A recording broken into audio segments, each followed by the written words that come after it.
AI-enabled companies in manufacturing space, the revenue per employee is growing like 3 times bigger than companies that aren't adopting AI. PT 3.5 is like a decent level human cognitive kind of coherence, reduced by 280 times between when it launched in November 22 to the end of 2024. Like the cost of intelligence is headed to zero. Construction has a bit of an identity crisis. Construction does great things, right? You turn the tap on and you've got water because somebody's built some water infrastructure. It's an enabler of outcomes. What is its identity that transforms or kind of encourages a bit more moonshot thinking at this point? In 1930, a team of 3,400 workers built the Empire State Building in 410 days, 4.5 floors a week. The architect had an office on site resolving drawings in real time as it still went up.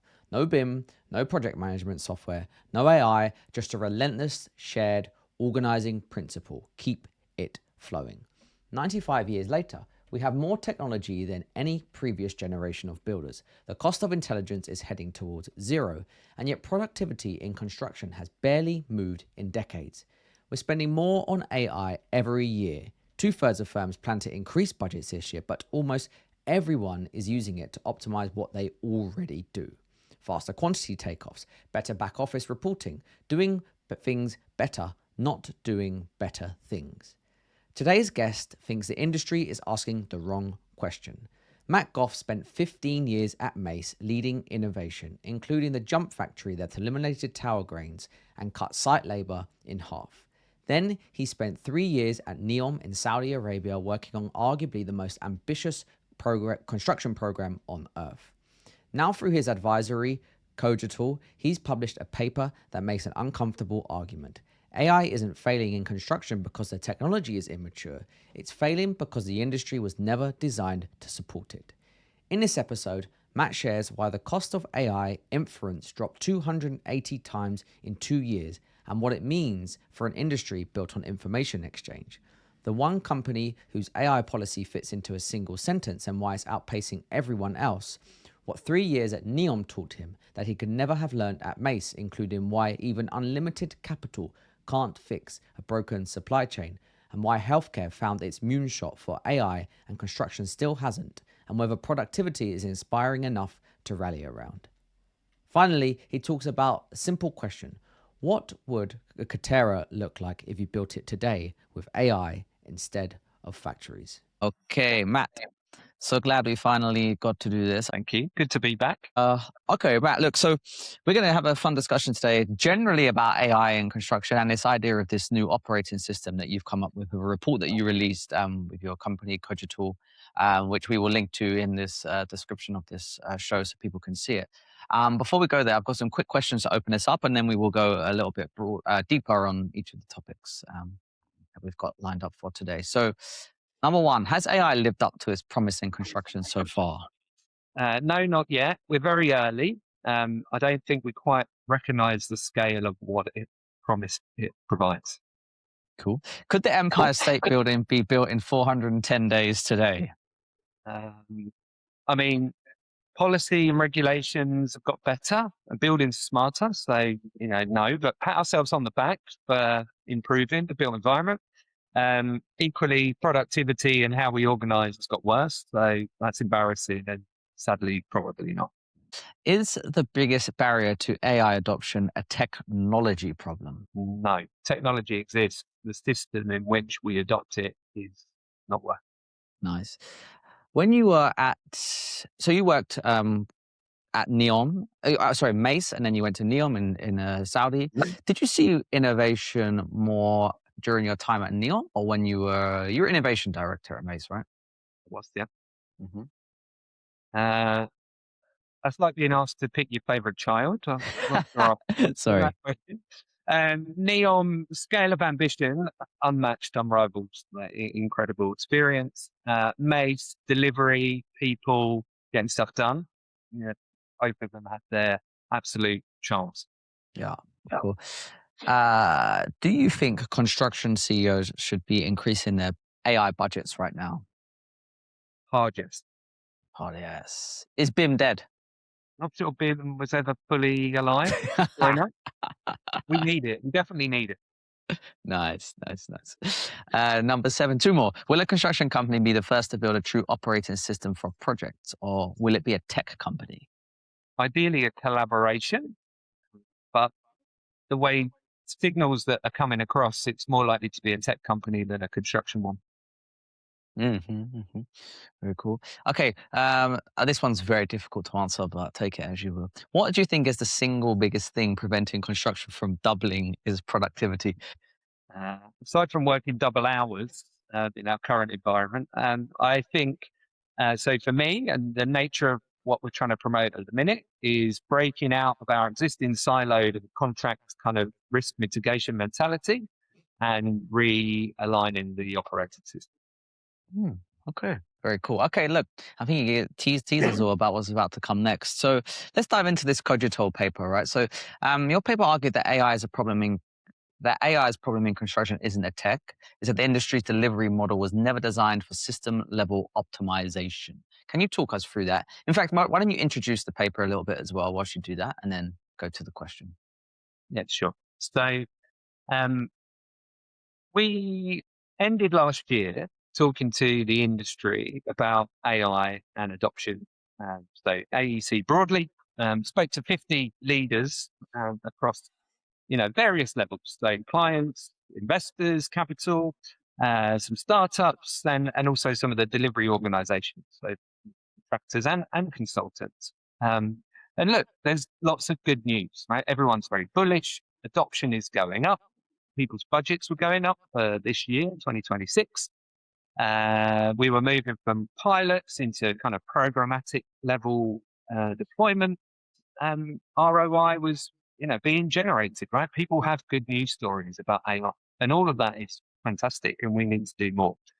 However, the observation looking across all of those kind of 50 interviews is that we are falling into what I would say is kind of the traditional trap, which is, right, I've got this new AI capability and I'm going to use it to optimize my existing processes and my existing business. And what that fails to do is to recognize that actually maybe we need to lift ourselves up a level and look at the kind of entire value chain around how do we optimize more efficiently. And is that the path to improve productivity and improve profitability? So, the way that we used to talk about this in Mace parlance is don't automate the past. And I think that's very much the challenge that I put to the industry at this point in time. Yeah, it makes sense. So like the less eloquent way maybe you're saying it is you can't optimize crap. Like it has to something you have to everything has to be done well in order that the technology that you then layer on top, i.e. the AI that we're talking in this instance, for it to be effective. Yeah, look, I guess we live in like incredible, insane times, right? The speed of adoption of this technology, it's the fastest technology ever adopted. And yes, we've got the rails of the internet, but nonetheless, right, this is pervasive. It's on everyone's phones, in everyone's, pockets. You listen to, Dennis Sitavis, DeepMind. He says this is going to be 10 times more impactful and 10 times faster than the Industrial Revolution. And, we should come back to Dennis a bit later in the conversation. And we are genuinely, there's a Stanford report. I'm going to do a lot of report quoting today, Owen, and I'm Good. probably going to get one of the roles. So the Bricks and Bytes fact checker is probably quite important. That's fine. And, the inference cost for knowledge, so GPT 3.5 is like a decent level human cognitive kind of coherence, reduced by 280 times between when it launched in November 22 to the end of 2024.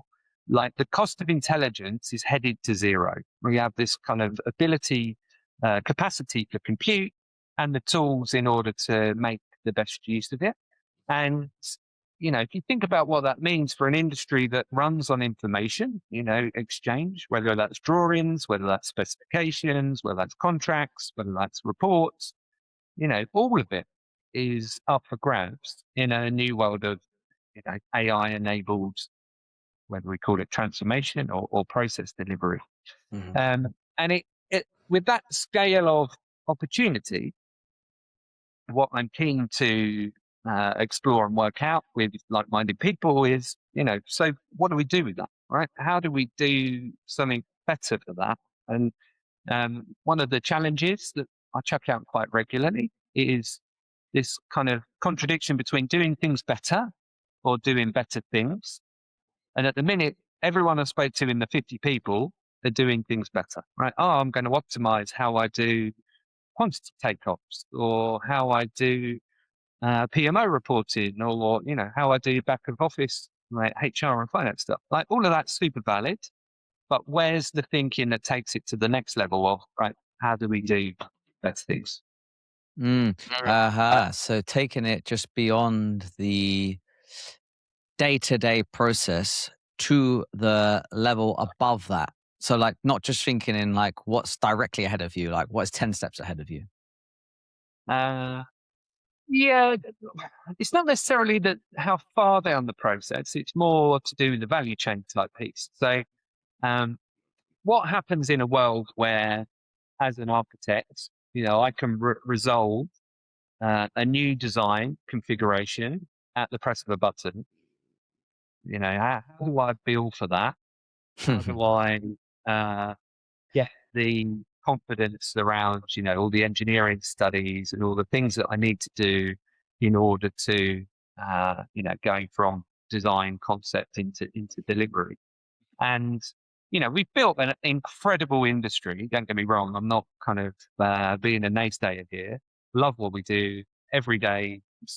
Something will blow my mind in terms of the scale of complexity or challenge that, we're all out there trying to resolve in the industry. So if I can do all of that design now at the cost of a button, how do I reorganize everything else around it? And if information goes to zero, sorry, I'm meandering a bit here, but Go on. follow me through, right? Yeah. So we've built an incredible industry with lots of different layers in it. So, we start obviously client, maybe above that, you've got capital, where's the money coming from? And then you've got organized around it, how do we deliver these projects, whether it's the design bit, the engineering bit, the construction bit.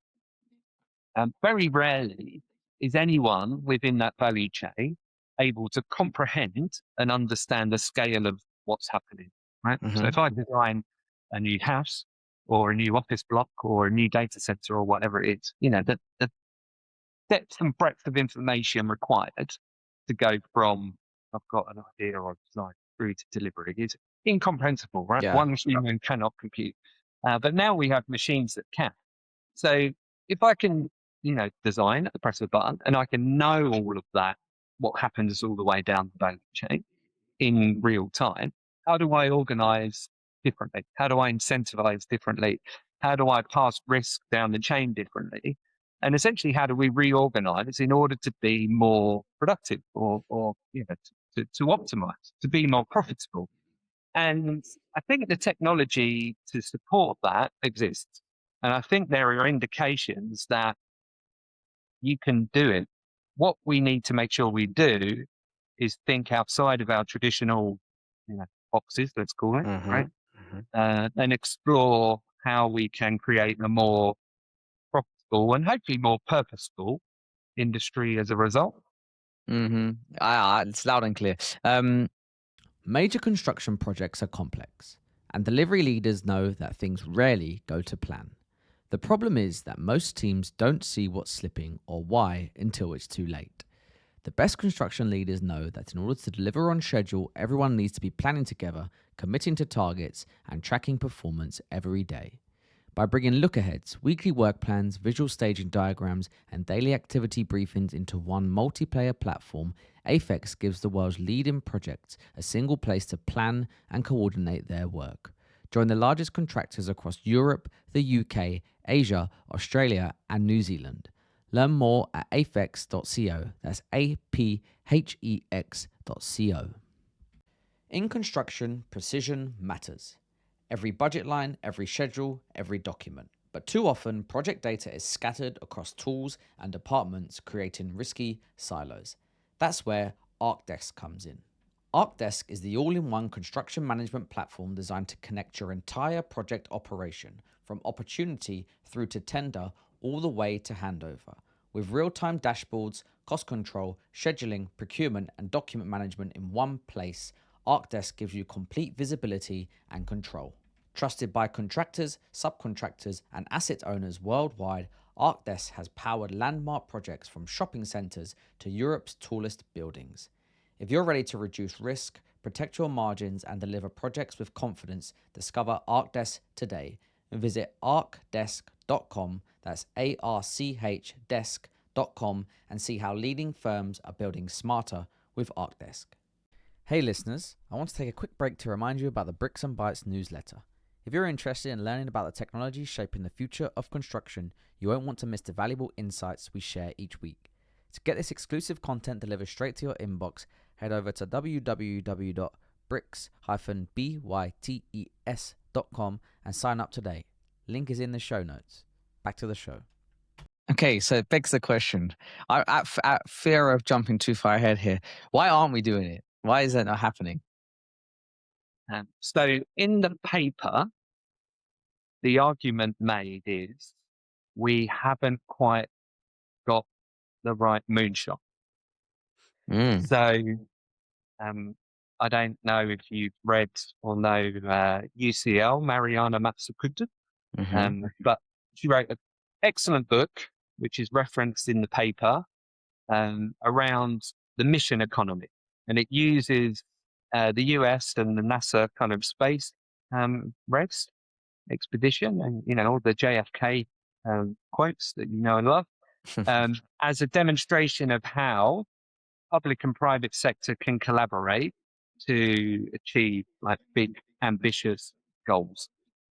And in the concept of a moonshot in respect of AI, I think the preeminent and most exciting one is where healthcare say, let's cure all known disease. We now have the compute power and the data. And if we can, share and collaborate among the parties that need to around this, we stand a good chance of identifying disease earlier and creating new medications or treatments that can, resolve a lot of the challenges that we have. And, what a fascinating and inspiring opportunity for anyone working in and around, AI and healthcare to do something that historically it was beyond the possibility of man, right? We couldn't do that. That moonshot encourages companies to act and operate differently, right? I'm going to give you my information now, because who wouldn't want to resolve all of that for everybody, right? Who wouldn't want to cure all known disease? So yeah, take my information, take my data. How do we work together? And also unlocks funding and, capital at a different sort of rate, because again, it's purposeful and it's meaningful. So in the paper, we talked to that, right? And what is construction's kind of... I was going to ask you, what's the moonshot?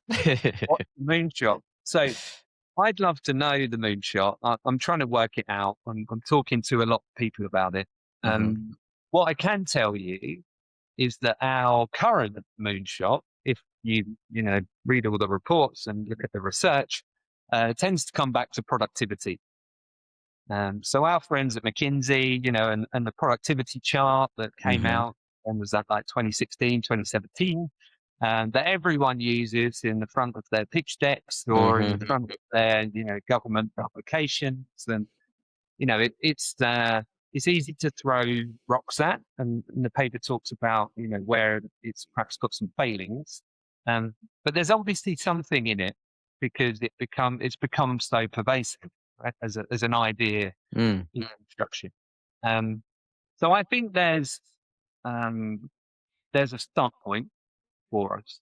I don't think productivity necessarily is as sexy or cool as the healthcare one, right? And maybe it's about working through the layers of, why is productivity important? Right? If I'm a client, if I'm a hospital owner, I care about productivity because it affects how quickly I get my sort of time to revenue or my financial costs or, Mhm. a performing asset that delivers what I was trying to deliver. If I work in the industry, if I'm a contractor or a consultant, I care about productivity because it determines my margin, particularly in kind of fixed price contracting world. So, there's money implications. Uh, bigger layer of abstraction, right? Governments care about productivity because it enables infrastructure and the buildings and the kind of the economy that makes taxes and also delivers for your society.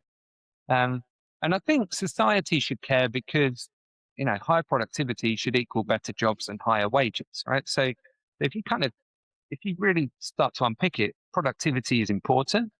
But I don't know, doesn't feel like the thing that makes everybody say, oh yeah, here, Yeah. I'm going to collaborate with you now. I'm going to share this. I'm going to give everything away. Like it's been perhaps positioned a bit too much as a capitalist kind of, private gain profitable thing.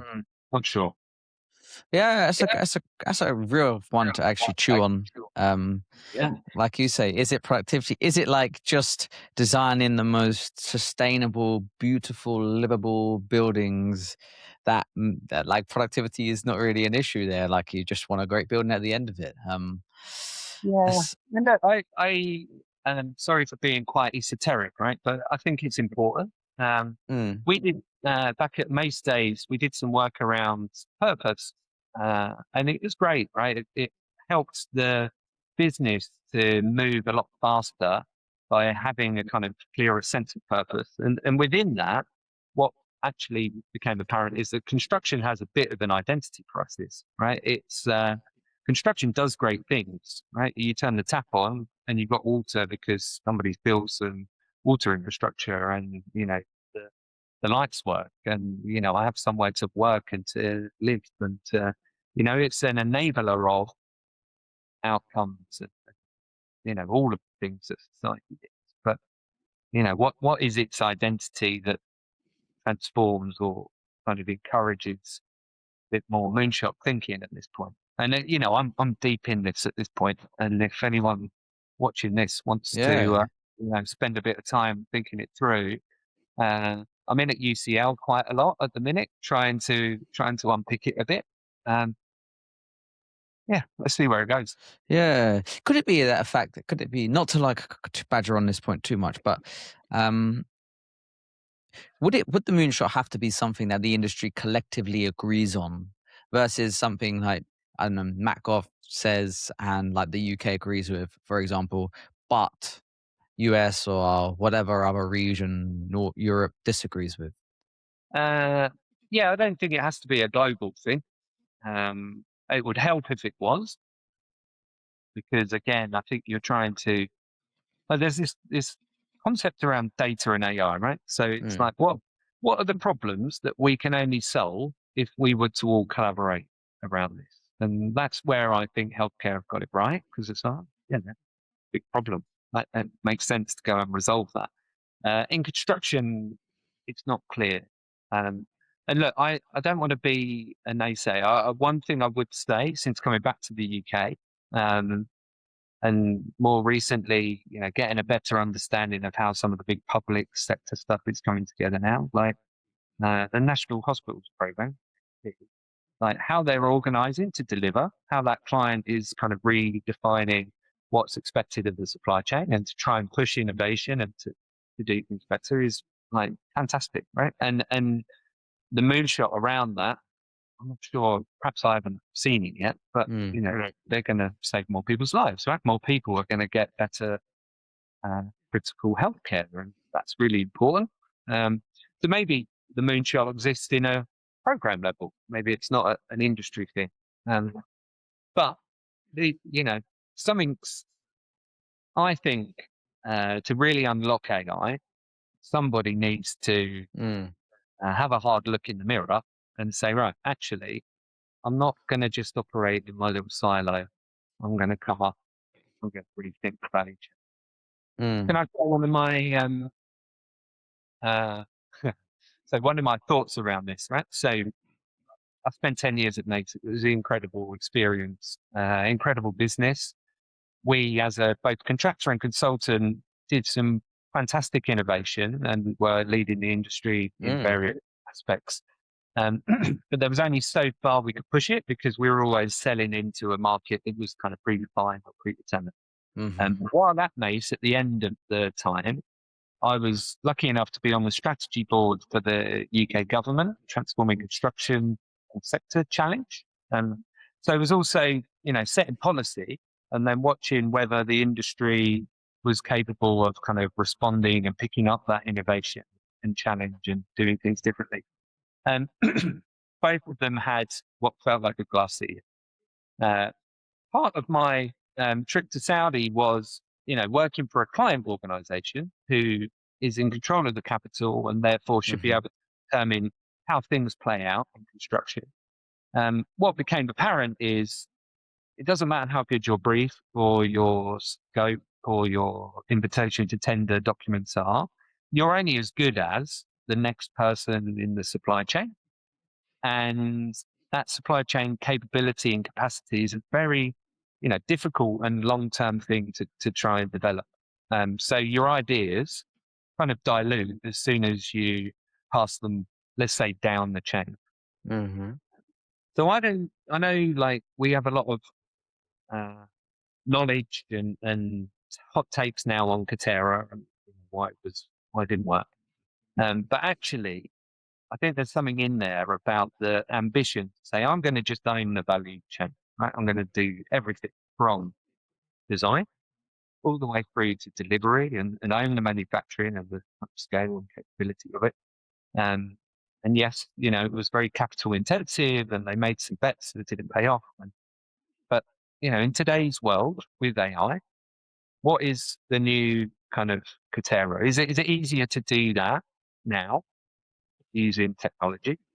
Is there a concept of it's a big one, this one, but virtual vertical integration? So can I align my supply chain and the people I work with and the scopes and the outputs and things using technology and deep power and agentic AI or whatever it might be?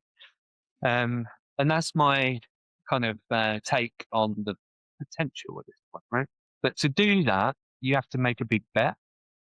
You have to have a bold ambition and you have to be prepared to perhaps go it alone, a bit like Katerra tried and sadly failed. Yeah. But then timing, to your point, if it's now achievable because of AI, timing was the issue, right? And obviously these moonshots, as we should call them, rely heavily on the timing at which they're carried out to be a success. One of the key you have to have a things, money, right? Someone has to buy it. yeah, exactly. And plus, one of the key things of any successful, I wouldn't say business, but definitely in the startup and tech world is timing. Like, I think it could even be the number one thing for the success of these companies. So it's an interesting thing to think about.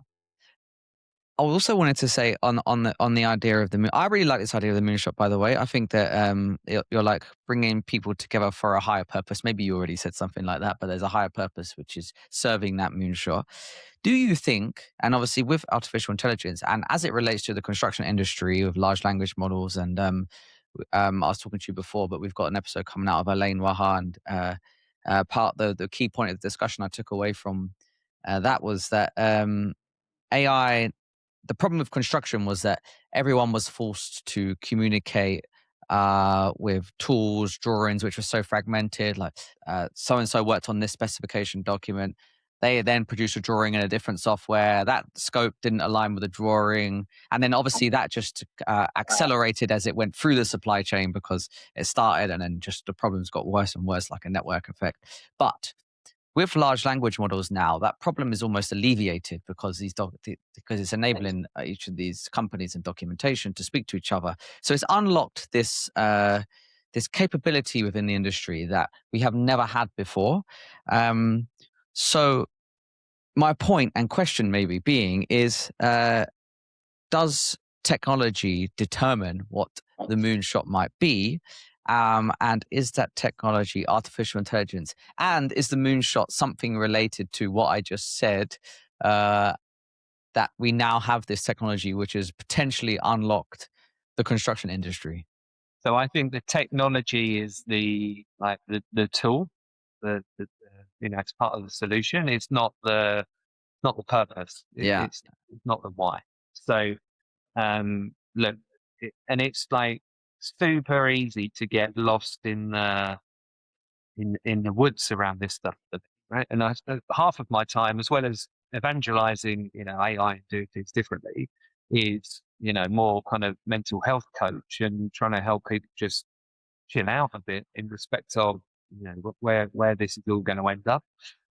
So I don't think AI is the moonshot. I think that kind of has the potential to uh, uh, rather than collaborate, bring people together. It's more kind of it's going to divide and sort of diffuse and scare people in some respects. And I mean, I don't know how you are with this. The news, the speed of which everything is developing, the kind of like feels like, just as you get yourself settled, there's like some other leap forward in respect of capability and skills. And it's like just, touch some grass and relax and enjoy it a bit as well.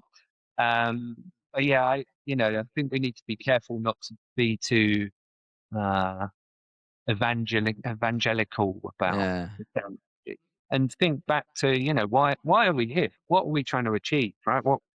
What's the why that makes you get out of bed in the morning and think, yeah, I've done, I'm going to do some meaningful stuff today. I'm going to make a difference. I think those are the sorts of things that actually encourage people to change. Right? Mm, mm. We go Yeah. deep into this sort of, as the world becomes more uh, technology kind of, deployed everywhere. In an age of exponential technology, we need to be exponentially more human. And I think that's why we talk about the moonshot and the kind of like the vision, what's going to bring us all together. Mm, mm. Interesting. And I think maybe, if we crack that, a Bricks and Bytes and Cognital collaboration, we could drag everyone along with us, But yeah, Yeah. nothing more. I just, look, um, I don't think what we have currently is as aspirational as it could be. And I think it's important to look to healthcare Mm, or, other adjacent sectors and how, they're using a shared purpose to accelerate the kind of not just adoption, but like the ambition around what's happening. And that's the stuff I think we need to really drive some transformational change. mm, mm, something to meditate on for sure. Okay, I want to ask some more general questions about the report that you put together. Mm. And you mentioned at the start there was 50 senior leaders within the AEC industry. Was there Yeah. anything surprising or shocking or not about how these respondents were using AI in their companies, or I don't know if it's personal life related as well, but I guess it's somewhat intertwined. Yeah. No, not really. I mean, it was, like I said at the start, everyone was pretty positive, and that's good to hear. Um, there was, there was bullishness around budgets. There was, commitments to scaling up.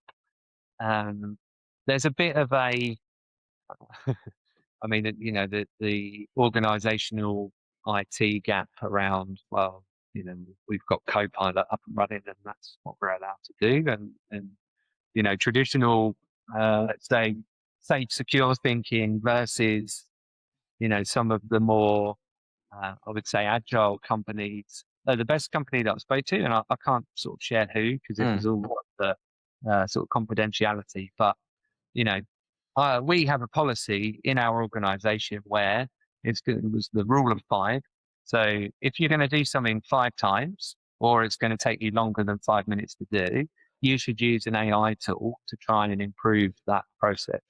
And by the way, we're not going to mandate what AI tool you use. We're going to give you a budget every month to use on the kind of AI tooling of your choice. But you come back to us and we have a kind of constant open collaboration around what am I trying to do? What outputs do I get? And kind of sharing within the organization, how do I get better? And, I guess I'm so I helping a number of companies around AI, let's say implementation. Mhm. That for me was the outlier in respect of a company that was embracing the opportunity. And uh, I have an old friend slash speaking coach who once upon a time, in his room, a bit like these sort of online scenarios, there's an Arnold Schwarzenegger photo from like the 80s in the bodybuilding days, and Nice. like what's the context of that? And he's like, there's a quote from Arnold Schwarzenegger which is, you can't buy muscle, right? Like, if you want something, you have to train for it. You have to push, right? And it's a very kind of you know um, simple, easy to remember thing. But that's how I feel about AI. It's like we're all in the midst of it, and you need to go to the gym. You need to build some muscle, and there's no right or wrong necessarily, but you're going to have to keep trying. And the sooner you do it, the sooner you'll have that like eureka moment, and the more you ready you'll be for what's coming. Mm. Yeah, I love the analogy. Yeah, you've just got to get yourself in the arena, right? And Yeah. try and use and experiment with these tools. I'm sure people would find it interesting. The main issue is governance around these tools. Like how are you controlling who's using what data's going in there? Yeah, look, there is an inherently risk around information sharing and security on this stuff. But you've got two options in that case, right? It's like, dear enthusiast, entrepreneur, and also, the person closer to the problem statement of what he's trying to resolve than anyone in any kind of corporate or potentially even startup setting. Um, don't do that anymore. Doesn't meet my policy. Or enable and find a way to make it work. And this comes back to, I guess, in some regards, the paper. It's like, if we're going to be bound by our existing kind of constraints that we put around ourselves, then we're only going to go so far, right? We're going to optimize the little bits of safe space where we can, use information that we own, secure thing that is very well protected, and I know all of that is important. But what's why shouldn't we also try and think a little bit bigger and say, what happens if I remove some of those barriers? Mm. What happens if I buy that data from somebody else? Or what happens if I, in-house that whatever model capability that I need, so that my project manager who's built 400 apps is doing it in a secure, safe environment? Like, those things need to happen now, right? Yeah. We have this capability, and the quicker we move, the better it will be for us. And some companies are going to get this, and some won't. And that if you look at the facts out there, I think that um, uh, there's like an AI report around the AI-enabled companies in manufacturing space. The revenue per employee is growing like 3 times bigger than companies that aren't adopting AI. Like, there's a huge opportunity here, right? And if you can grow your company and you can be a bit more, whether it's leaner and meaner, or scale up your revenue and your opportunities by using tech to be better at delivery of what you do, then you should absolutely be in the gym working it out, right? Mm, mm. Yeah, very well said. On the report, I had a question here about talking about shifting from contract protected plans to managed production workflow. Could you explain what that is, Matt? Yeah. Okay. So come back to the value chain piece, Mm-hmm. right? So um, there is a lot of structure within the construction industry that is a result of whether it's historic or pre-existing kind of circumstances. And it's all predicated on risk transfer. So I'm the capital at the top, or I'm the ultimate client, and I'm going to spend my money in order to get the building or the asset or the infrastructure that I want. But I'm not prepared to take all the risk of that. So I'm going to create loads of contracts with lots of clauses, and it's going to be somebody else's job to deliver. Right. And there's been a huge amount of work here in the UK trying to, I guess, highlight where that kind of exists and where it works and where it doesn't. Project 13, as an example, was something that, ran in 2015, 16, 17, still going now. How do we create enterprises around projects and allocate risk and share incentives in a better way? Like, there's models for better collaboration. The one that came out of King's College, that essentially what the paper is trying to position is, now that we've got technology, how do we enable that kind of more effective risk, whether we call it risk transfer or risk allocation? So let's be practical about this. I was just working in one of the giga projects, and my job was to work out how we were going to deliver all of the rebar for the structure. That wasn't what I thought I was going to do when I started, but it's the direction that I ended up because it was a big problem and opportunity. If you look at how that material is designed, specified, engineered, checked, and then into, sourced, procured, installed, delivered. Like we had this ambition to, let's use robots to put all of those rebar cages together rather than people, because it require a lot of people. Those people aren't here. Perhaps we could, push the industry forward. Fascinating problem. Very, happy that we achieved a couple of quite big milestones in the pursuit of that, like solving that problem. But it's really difficult to innovate because you've got all these different parties along the way, and none of their incentives line up with mine as a client, which is I want to simplify and automate this process. And it's like, well, no, I can't do that because I'm going to protect my IP or my kind of PI insurance or whatever here. There's a load of friction in all parts of the value chain.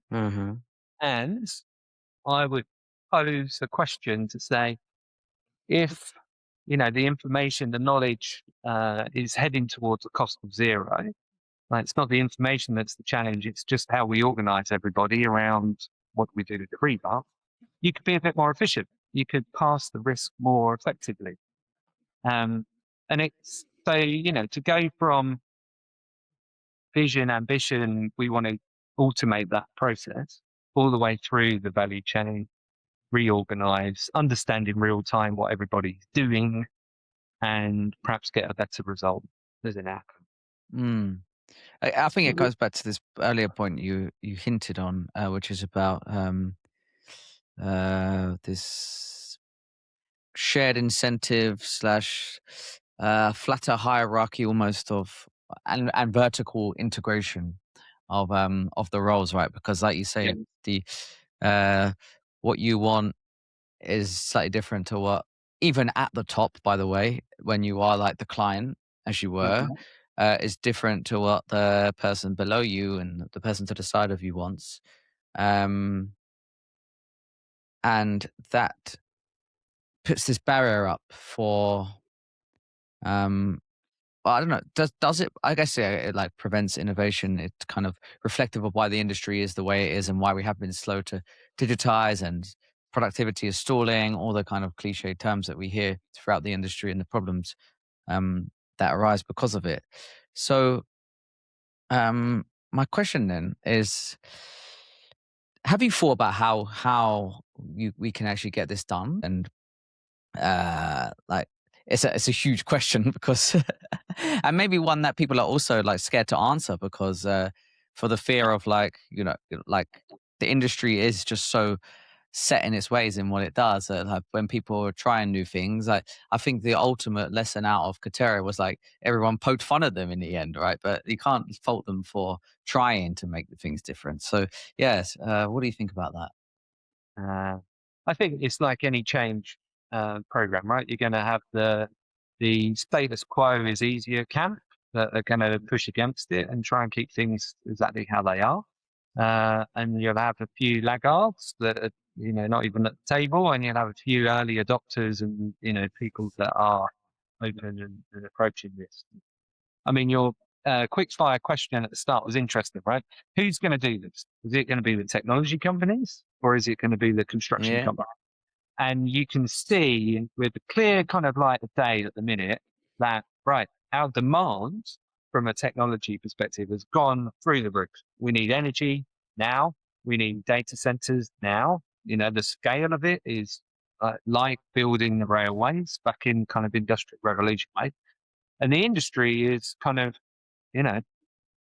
going at it, not to discredit anyone who's working in that space, right? Yeah, great, we're going.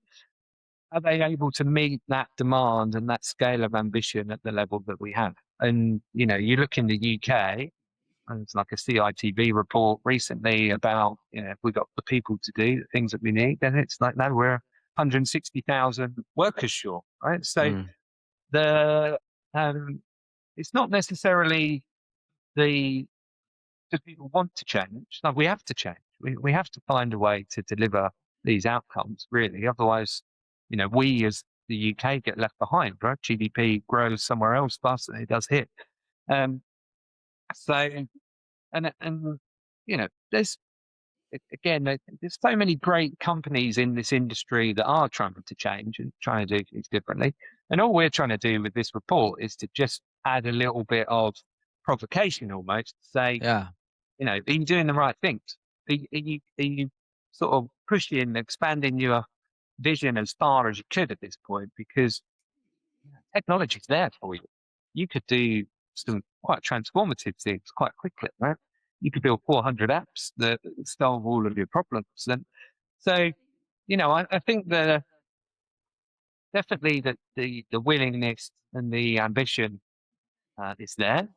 Like, coming back to the interviews with the 50 people, like, don't just automate the parts. Let's try and look at something a little bit more expensive. And just just thinking about this through, the other thing that we're trying to tackle at the minute, in respect of jobs, is like we in construction are considered possibly the saviors of society, right? It's like, oh, AI is going to automate knowledge work, and it probably is, right? And there's these, there's a new Claude chart that shows Yep.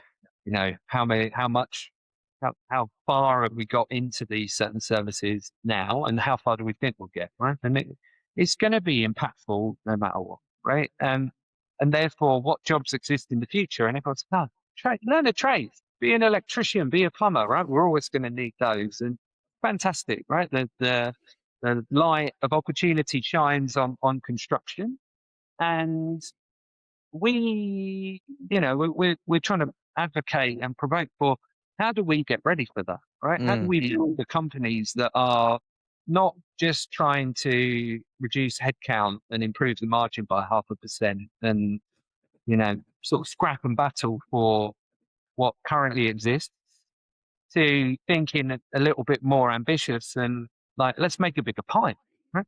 Maybe those 160,000 people are around and available. We haven't made the industry as attractive as we need to. And I'm keen to see the people that are pushing that. Yeah, 100%. I've had so many similar conversations with recently. I think my conclusion, having I spoke to you and 3, 4 other people who are responsible for technology innovation, executives in construction companies, like the industry is a sleeping giant at this stage, and like we're on this surface. We're in this surface. I can't think of the word. Like we're at this interesting point, like the tip of the iceberg, maybe, where things are about to change very quickly. And like you with your mission and putting this report out is throwing some fuel into the fire, and it's like a rallying cry to like, come on guys, let's make this happen. And I'm definitely seeing that sentiment sell throughout the industry, not just through the work that you're doing, but through all these other people that I just discussed. What's one thing that sticks with you about technology and construction from your time there?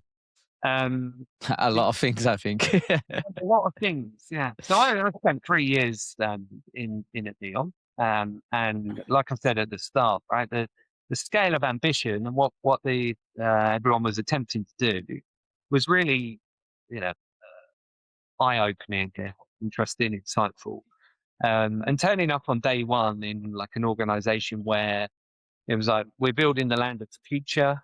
We're going to attract the world's greatest minds, and it's like, you know, really kind of big, sort of opportunistic thinking. And you know what Saudi's trying to do, the Vision 2030, the progress they've made already down that path, was, you know, it's very both, you know, credible and should be celebrated. The industry starts from a lower baseline, you know, it hasn't matured as much as, you know, perhaps Western, in the Westernized industry has. But they are really, you know, pushing the adoption of tech, investing in technology and startups, and kind of have a potential more cleaner slate or blank sheet of paper where, you know, they can transform how they deliver and the industry around it. So the world is a small place, and it's, you know, becoming increasingly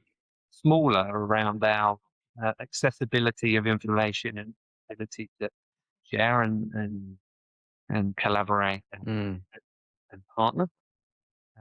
One of my main partners while in Neom was South Korean, big engineering construction company. Incredibly eye-opening in terms of how they, you know, go to work, put people to work, their role in the supply chain, etc. So, you know, I think I've seen a lot of companies with a lot of potential. Yeah, I feel very positive about how we're progressing at the minute. And like you say, right, we're on the cusp of something. We're entering a really interesting time to be alive and to be in the workplace. Yeah. Yeah. Time to put pedal to the metal, right, and start building this thing. Yeah. Absolutely. Very interesting. Okay, Matt. Look, thanks for joining us, and we're short for time, so we'll put, like I say, we'll put a link to this report in the show notes of this. If anyone has any thoughts on this is like a very much hot and recurring topic on Bricks and Bytes, and I'm sure it's at the forefront constantly of Matt's brain as well. Feel free to shoot us a message or comment on this when it goes out. So, Matt, thank you very much, and we will probably hear from you soon again, I'm guessing. Hope so. Yeah. Thanks for the time, Owen. Good to talk to you. And yeah, look, let's find the people that are willing to press and promote and provoke the change, and let's go together. For sure. Thanks, Matt. Onward. Thanks, Matt.